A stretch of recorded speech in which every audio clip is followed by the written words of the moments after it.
It all began innocently enough. A young man, single and living alone, decided to personalize his smartphone with a beautiful wallpaper. He had spent hours scrolling through pictures online, searching for the perfect image. As he clicked through page after page, frustration began to creep in.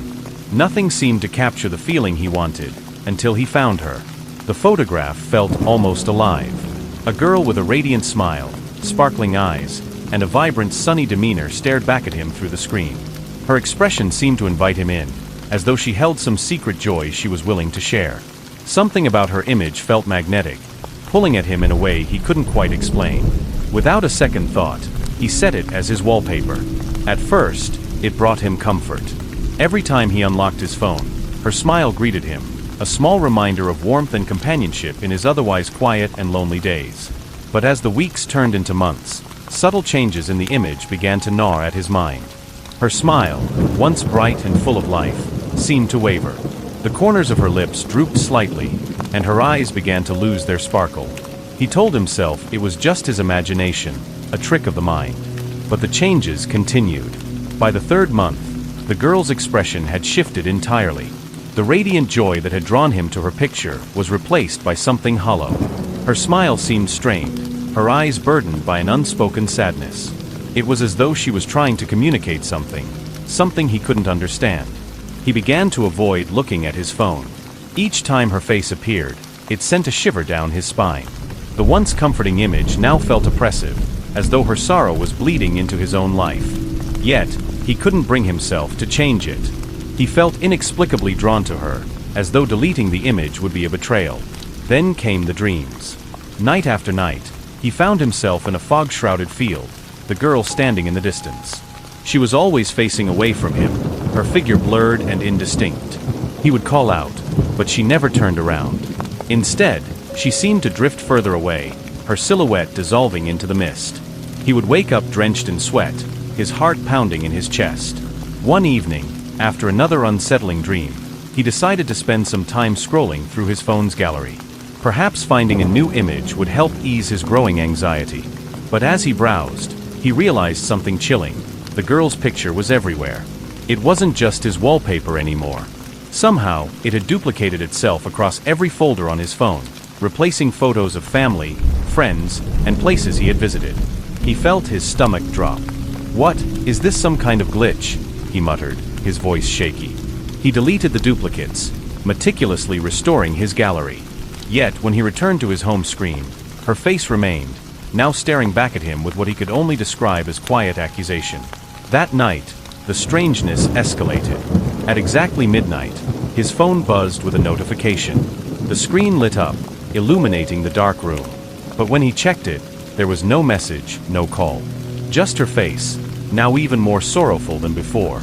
Her eyes seemed to follow him as he moved, her once radiant smile now completely gone. He turned the phone off, tossing it onto the bedside table. But sleep eluded him. The faint glow of the phone pierced through the darkness, as though it had turned itself back on. Reluctantly, he picked it up again. This time, the screen displayed not the usual wallpaper, but a close-up of the girl's face. Tears streaked down her cheeks, glistening in the dim light. Panicked, he powered the phone off completely and threw it into a drawer. But as he lay in bed, the sound of soft sobbing filled the room. He sat upright, his heart racing. The sound was faint but unmistakable. It seemed to come from everywhere and nowhere at once, as though the walls themselves were crying. The next morning, he decided he'd had enough. He would delete the image and choose something new, something neutral. Yet, when he turned his phone back on, her image was still there. No matter what he tried, it wouldn't delete. He reset the phone, wiped its memory, even considered replacing it entirely. But deep down, he knew that the problem wasn't the phone. It was her. For years, the picture stayed on his phone, unchanged. At first, it was a source of joy, a little burst of positivity every time he unlocked his screen. But over time, subtle changes began to unsettle him. The girl's radiant smile seemed to grow dimmer. Her cheerful expression faded, leaving behind a vague sadness. Her eyes, once bright and full of life, began to look hollow, as if they were burdened by a deep sorrow. At first, he dismissed these thoughts, convincing himself it was just his imagination. But the changes were undeniable. Her image, once a beacon of warmth, now exuded an eerie melancholic aura. Still, he ignored his unease and carried on. Then, the strange events began. The unease that had been simmering beneath the surface now began to bubble over. It started small, a faint sound like a soft hum, coming from the phone even when it was off. Then, objects around the room began to feel displaced. A picture frame once set firmly on the bedside table would tilt precariously by morning. The air grew heavier, almost suffocating, whenever he was near the phone. One night, around midnight, he was awakened by an odd glow in his otherwise dark bedroom. The source of the light was his phone, resting on the nightstand. Its screen had inexplicably turned on. Assuming it was a notification, he picked it up, but there was nothing, no message, no call, no alert. Uneasy but not alarmed, he went back to sleep. Over the following nights, the phenomenon persisted. The disturbances escalated. Shadows began to flicker at the edges of his vision, darting across the room. At first, he thought it was just his eyes playing tricks, but the shadows seemed deliberate, moving with intent. One night, he awoke to the sound of faint laughter, soft, childlike, and chilling. It wasn't coming from outside or the hallway. It was coming from his phone. At exactly midnight, the phone would light up, its glow cutting through the darkness. One night, while half asleep, he thought he heard his name being called. The voice was faint, almost a whisper, but unmistakably close. Who could it be, he wondered, his heart pounding as he scanned the empty room. His parents, asleep downstairs, had not stirred. Determined to uncover the truth, he decided to stay awake until midnight. His nerves were frayed, and the anticipation clawed at him. He placed the phone in the center of the room, keeping every light on and clutching a flashlight in his trembling hand. The clock ticked louder than ever, each second stretching into eternity. As the minute hand approached 12, the room grew unnaturally silent. Even the faint hum of the refrigerator downstairs seemed to vanish. He placed the phone on the table and stared at it intently. At the stroke of 12, the screen lit up. But this time, the light was blinding, casting stark, flickering shadows across the walls. The girl's face on the wallpaper was no longer just sorrowful, it was anguished. Her mouth was open as if she were screaming, but no sound came through the phone. Then, with a jarring click, the room was plunged into darkness, the only light coming from her haunting visage on the screen. A voice echoed in the room, clear and sharp, "Why did you leave me?" But this time, something was different. The wallpaper had changed. The girl's once joyful smile was now a pained grimace. Her eyes, once lively, were filled with tears, and her expression seemed to reach out to him, pleading silently. Paralyzed by fear, he couldn't tear his gaze away. His skin crawled, and goosebumps rose on his arms as he realized that her tears weren't just an illusion. They were real. The droplets seemed to shimmer on the screen, rolling down her face and vanishing into the digital void. Terrified, he deleted the wallpaper, replacing it with a generic image of a landscape. But as soon as he locked the phone, the landscape disappeared, replaced once again by her image. This time, her hands were pressed against the screen, her eyes wide with terror, as if she were trapped inside and begging to be let out. The sound of nails scratching glass filled the room, sending shivers down his spine. He threw the phone across the room, but the sound didn't stop. But the sense of unease lingered. Unable to let it go, he turned to the internet for answers. He uploaded the image to a forum, asking if anyone recognized the girl. The response he received chilled him to the core. A user replied, "That's not just any girl. She was a famous model from the 90s, but she died under mysterious circumstances years ago. The picture you have is part of a set. There are 4 photos, and each one tells a story."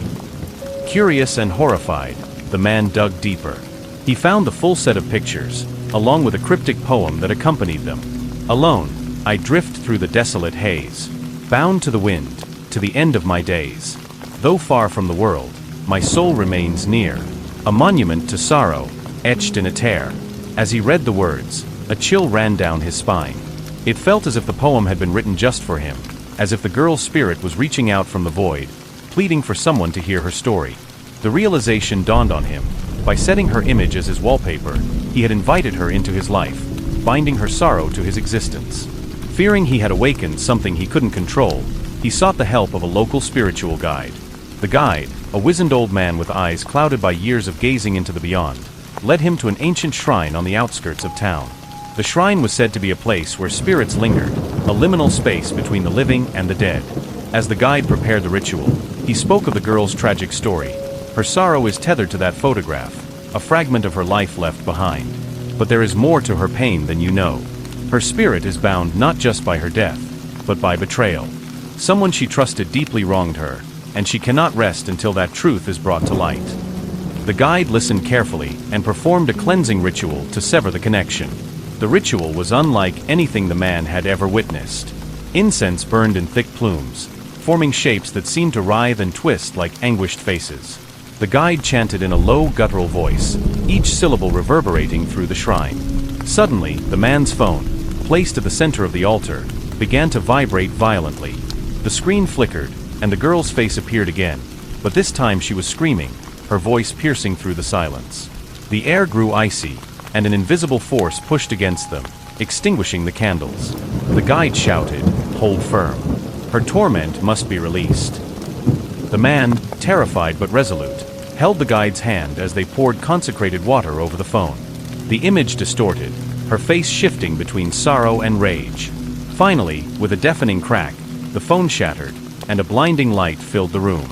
When the light subsided, the phone lay in pieces, and the oppressive atmosphere lifted. But the guide's face was grave. Her spirit is not gone. She lingers, waiting for closure. You must never let her image return to your phone, the guide warned. Her soul is restless, trapped between worlds. Until she finds peace, she will continue searching for someone to carry her burden. The man, still haunted by the experience, decided to investigate further. He traced the photograph's origins to an old abandoned studio where the model had once worked. The studio was a relic of the past, its walls covered in faded posters and shattered glass. As he explored, he found a diary hidden beneath a pile of debris. The diary belonged to the photographer who had taken the infamous set of pictures. It revealed a chilling truth. The girl's death had been orchestrated by someone close to her, a jealous rival who had sabotaged her rise to fame. Determined to bring closure to her story, the man took the diary to the guide, who performed a final ritual at the shrine. This time, they invoked the girl's spirit directly.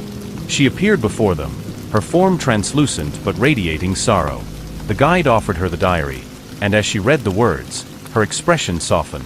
"At last," she whispered, her voice echoing like a gentle breeze. "The truth is known."